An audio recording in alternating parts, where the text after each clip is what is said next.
Nenne es Chutney oder nenne es Fruchtsenf, egal. Diese Würzsoße ist so lecker, dass du sie bei ganz vielen Mahlzeiten einsetzen wirst. Hallo bei Hennenglück im Biogarten. Heute machen wir uns ein feines, fruchtig-würziges Chutney aus Pfirsichen, Ringlotten oder Mirabellen und Zwiebeln. Die habe ich alle gerade im Garten geerntet. Ich zeige euch gleich mal meine Zutaten für das Chutney. So, wir haben hier mal 3 Pfirsiche, das sind ungefähr 400 Gramm. Dann haben wir 1 Kilogramm Mirabellen oder Ringlotten. Ringlo heißen sie auch bei uns. Das sind diese gelben Pflaumen, die ein wenig mehlig schmecken und säuerlich sind.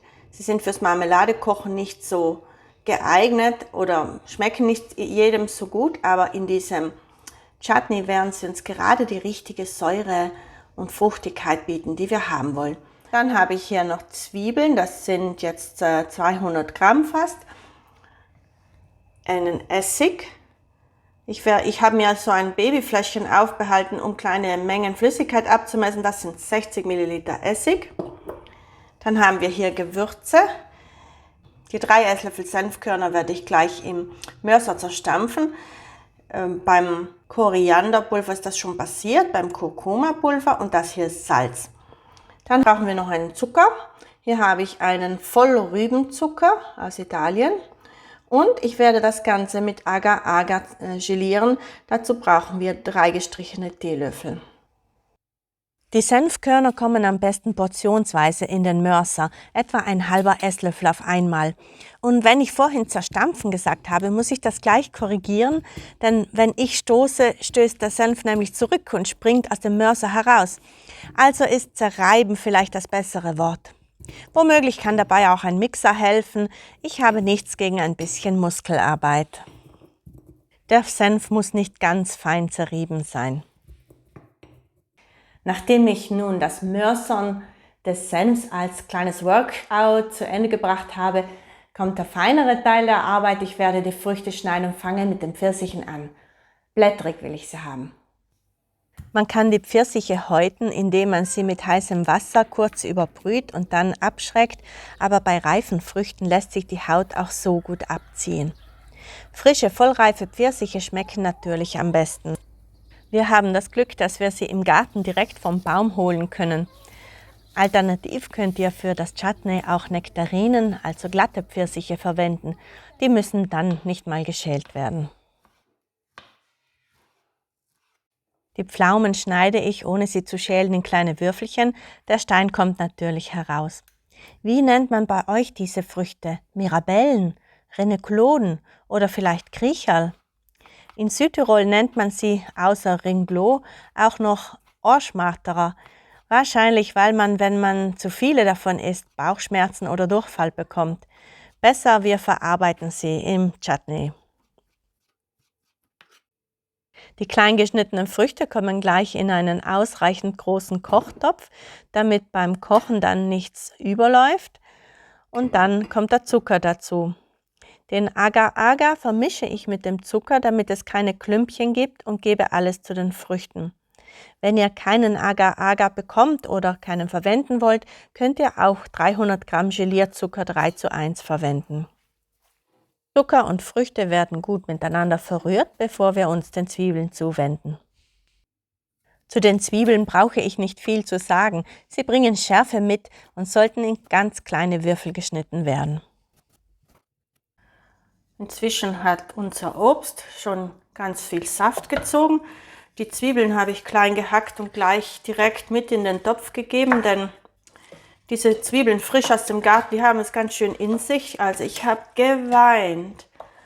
Aber jetzt ist alles gut. Jetzt können wir unser Chutney gleich fertig machen. Es kommen noch die Gewürze dazu.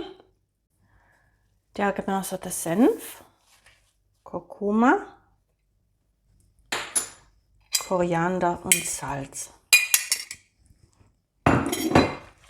Und jetzt werde ich das Ganze erhitzen. Und zum Schluss kommt noch der Essig dazu. Der Essig aus der Babyflasche. Das Ganze soll jetzt dünsten, damit die Früchte zerkochen und auch die Zwiebeln. Fürs Agar-Agar oder für den Agar-Agar muss die ganze Sache 2 Minuten kochen, dann funktioniert es zum Gelieren. Wenn das Ganze mindestens 2 Minuten sprudelnd gekocht hat und auch die Früchte gar sind, machen wir eine Gelierprobe auf einem Teller, der zuvor im Gefrierfach abgekühlt ist, denn dann geht es schneller. Und es sieht gut aus. Ich fülle das Chutney in sehr kleine Gläser ab, weil ich wahrscheinlich nicht so viel auf einmal davon verwende. Das Chutney muss ganz kochend heiß sein und die Gläser müssen sofort verschlossen werden. Das ist wichtig, denn dann sind sie haltbar und man spart sich ein zusätzliches Sterilisieren. Kurz auf den Kopf stellen hilft dabei, die Hitze im Glas gleichmäßig zu verteilen und dann hält das Ganze auch. Das letzte Glas ist nicht ganz voll geworden und da machen wir gleich die Probe aufs Exempel.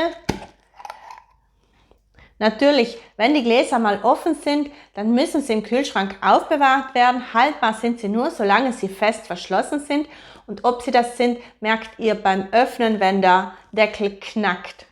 So, das Agar-Agar hat unsere Fruchtzubereitung sehr gut geliert. Also die steht ja praktisch schon im Glas. Und jetzt werde ich das mal verkosten. Riecht fruchtig, leicht säuerlich und nach Senf.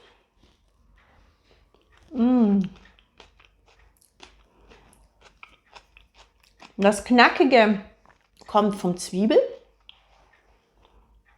Es ist fruchtig. Es ist gar nicht so scharf, hat eine leichte Süße. Und ich kann mir gut vorstellen, dass man sich das sogar aufs Brot schmieren könnte. Natürlich passt so ein Fruchtsenf auch zum Käse gut dazu. Und auch zu Grillspeisen, zu Fleisch oder Fisch kann man den gut so dazu essen. Es ist so lecker, das werdet ihr sicher ganz oft brauchen können. Und ich nehme es immer dann, wenn irgendwo drauf steht Mango Chutney. Mango Chutney habe ich meistens nicht zu Hause, kaufe ich mir auch selten. Und wenn ein bisschen fruchtige Würze gefragt ist, dann finde ich, kann man auch so ein selbstgemachtes Chutney verwenden. Wenn euch das Video gefallen hat, dann lasst den Daumen hoch gehen, schreibt mir einen Kommentar, teilt das Video und abonniert meinen Kanal Hennenglück im Biogarten. Tschüss und bis bald!